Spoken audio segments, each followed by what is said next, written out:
Hey y'all, okay, can we just please start this countdown? It is December 1st, 3 o'clock in the morning, besides the point. But it is December 1st, y'all. I have 10 days, 10 days until my birthday. I have 9 days till I get my nails done. But I have 10 days until my birthday, and we can do the countdown to get this color gone. I cannot wait for you guys to see what I'm going to be doing in my hair. I'm not going to spoil anything for y'all, my family, and my fantastic boyfriend helped me out, and a couple of friends or acquaintances also helped me out. But we're not here to talk about that. I wanted to talk about first the 3 books I did not finish, plus 2 more that are up there, but I'm too lazy to get up and get them. So the first one I didn't finish is James Patterson's Lost, so that was Boo on Me. And then the other one I didn't finish from that ginormous TBR that I had for November was the essays one, okay? But I did finish, I did finish 18 books this month, okay? So I'm having a fantastic reading month. Now, there are only 2 5-star books that I want to talk about. The first one being November 9 by Colleen Hoover. If I tell you that this book threw me for a loop and wanted me to physically throw my book across the freaking room and scream and want to just jump into the story pages and punch this person in the face, I wouldn't be lying to you, okay? If you want to see it for yourself, it is on my Goodreads. My review for November 9 is on my Goodreads, and it's, I believe, one of my best reviews of all time because of how much I felt with this story, okay? And then the second one that I ran into that was a 5-star is our dude, James Patterson, all right? James Patterson, The House Next Door, the big anthology series. That was so good. I guess I have 3 5-stars because I also finished Opulence, Kansas, and by Julia Stilstra.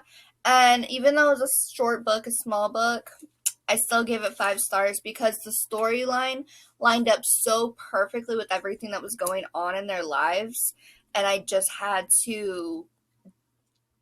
I didn't know how to do a review on it, but I did give it 5 stars. I loved how the story flowed perfectly together. I loved how genuinely, sincere the characters were towards each other. I loved how everything seems to have worked out in the end. I don't, however, like how they ended it, just with the certain things. Like, I want to know what happens to Travis after Katie is back in Chicago instead of in Kansas. I also loved all of the Kansas location references that are actual places. So, yeah. By the way, I just wanted to say my tree, I know she's looking sad, but if you look, she is lit. I do have an ornament on there. It's my little Jack Skellington, but I am down here because I wanted to be by my tree because it's just a small little thing, but she's on a table, so it works out. I cannot put my brand new 6.5-foot tree that I got at Walmart for $40. I cannot put that up yet because they're still supposed to fix the window in the living room. It's still super cold in there. I actually have the door to the library shut to try and conceal all of the heat that is coming through the vent right now. It is super cold in my living room still. They are still supposed to fix my window. Once they fix my window, I'll probably end up doing a video where you guys decorate the tree with me. It was going to be me and my boyfriend, but, things happen and he is unable to attend. Totally fine by me. I mean, I was a shit show of a mess when he first told me, but It's okay. Alright, so we all know how Books and Lala does her annual year-long book tag, but not book tag, her buzzword-thon. Well, I will be linking it down below at some point into the description, but she did release the 2022 book tag, and I cannot wait. I am slowly starting my TBR. However, before we can get into 2022, we need to finish out 2021. With that being said, her book tag, or her book word-a-thon, or buzzword-a-thon, is day, month, year, date, anything like that that has to do with that.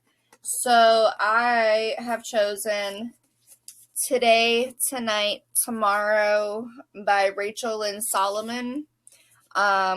This is my Once Upon a Book Club 2020 selection, which I want to try and start getting that, but I have a few things I got to pay off first. But sometime next year, you will be re-seeing the Once Upon a Book Club boxes coming back onto my videos slowly but surely. And then I don't remember why I pulled this down here, but it's Everything We Didn't Say. It's my book of the month book, and this is going to be staying. This is the only thing I'm going to be doing. Fireworks lit up the summer sky. Her neighbors were brutally murdered right outside their barn. Into Juniper Torrey, her younger brother became the prime suspect. In an instant, everything she loved fell away. She escaped, pledging never to return until now. Officially, Juniper is back in town to help a friend, but really she's here to repair her relationship with her teenage daughter, the source of her deepest regret, and to solve the infamous Murphy murders. As history begins to repeat itself and a dogged local true crime podcaster starts sniffing around, the race to the truth puts past and present on a dangerous collision course, except this time, it's her daughter's life that hangs in the balance. So, I think it's because this is one night. This is all within a night. I'm not 100% sure, but this is supposed to be like a really, really good book. And this is the beautiful Nicole Bart, who is the author of this book. So, I think I just added this to the TBR for some reason, but I don't know why. But this one right here, Today, Tonight, Tomorrow, which I have an author letter and a signed book plate, as you see, because it came in a Once Upon a Book Club box, so you get the signed book plates and stuff with them. This one is definitely going to be read for that prompt for the buzzword-a-thon, so there's that. Also, I have a Storygraph, guys. If you guys want to follow me on Storygraph and see the books I'm reading, if you don't want to follow me on my Goodreads, that's totally understandable. But, okay, so I decided to do a prompt of my own, and that is just white books that have, like, a snowy or wintry aspect to them. So, the first one I have on here is Deity by Matt Willowstock. It's an episode of 6 stories, a shamed pop star, a devastating fire, 6 witnesses, 6 stories, which one is true. And this actually came in my cursed book box or something like that. Something like that. One of those books. I can't quite recall what it was called. I think it was the Accursed Library, though. But this one is supposed to be really good. I like that it's from 2021, so I like that it's an episode of 6 stories. So you get 6 different perspectives in here, and the writing concept of it is set up into letters and things like that, which we always know I love. There are so many different things here. I think it's set up like kind of like a podcast as well. So there's always a devastating. Okay, have you guys ever noticed there's always a devastating fire? Crazy. Next I grabbed Essays About My Best Friends Who Happen to Be Famous Strangers. This is All the Lives I Want by Alana Massey. This is just like one of those pickups that I found, and I was like, that is so cute. I want it. I need it in my life. It was from thriftbooks.com, I believe, maybe. Like brand new. This one's going to go really well, and I'm kind of worried about this one. This one kind of makes me feel like I'm gonna like never want to look at a snowman again. But this is Joe Nesbos the Snowman, and if you guys know Joe Nesbo, he is a very hard-hitting slasher lover of sorts as an author. So it's an Inspector Harry Hole novel. I don't know. One night after the first snowfall of the year, a boy named Jonas wakes up and discovers that his mother has disappeared. Only one trace of her remains, a pink scarf, his Christmas gift to her, now worn by the snowman that inexplicably appeared in their yard earlier that day. So, something about a snowman. I did find this one. I'm really happy I found this one on Hoopla.